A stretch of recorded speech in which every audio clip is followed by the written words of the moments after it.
నా పేరు Srinivas. TDP government 2019లో జీవో నెంబర్ 10 అనేది రిలీజ్ చేసింది.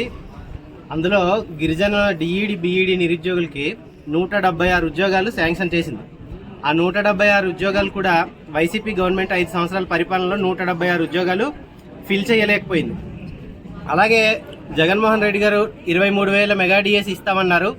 5 సంవత్సరాల నుండి 2 టెట్లు నిర్వహించి డబ్బులు దండుకున్నారు, కానీ మెగా డిఎస్సి అనేది ఇవ్వలేకపోయారు. చివరాఖరులో ఒక 6,000 ఒక 100 వేశారు.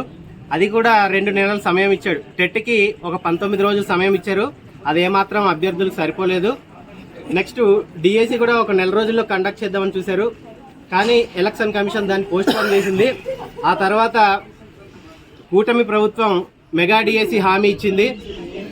ఆ దిశగా నిరుద్యోగులందరూ రాష్ట్ర వ్యాప్తంగా కూటమి వైపు నిలబడ్డారు.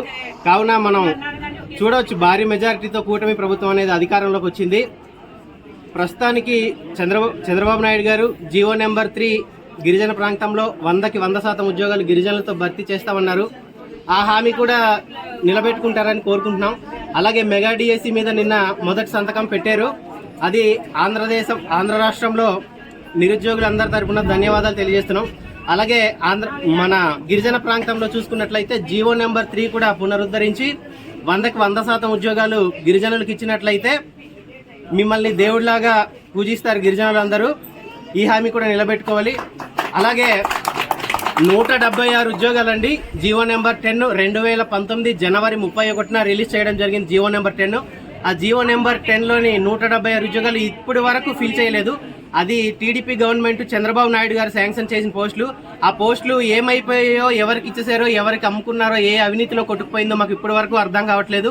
ఆ 176 ఉద్యోగాలు బ్యాక్లాగ్స్ అంటారు దాన్ని. ఆ 176 ఉద్యోగాలు కూడా మన గిడ్డీశ్వరి మేడం గారు కానీ, బొర్రా నాగరాజు గారు కానీ దీని మీద కొంచెం అవగాహన చేసుకొని నిరుద్యోగులకి న్యాయం చేస్తారని, డిఈడి బిఈడి నిరుద్యోగులకి న్యాయం చేస్తారని కోరుకుంటున్నాం.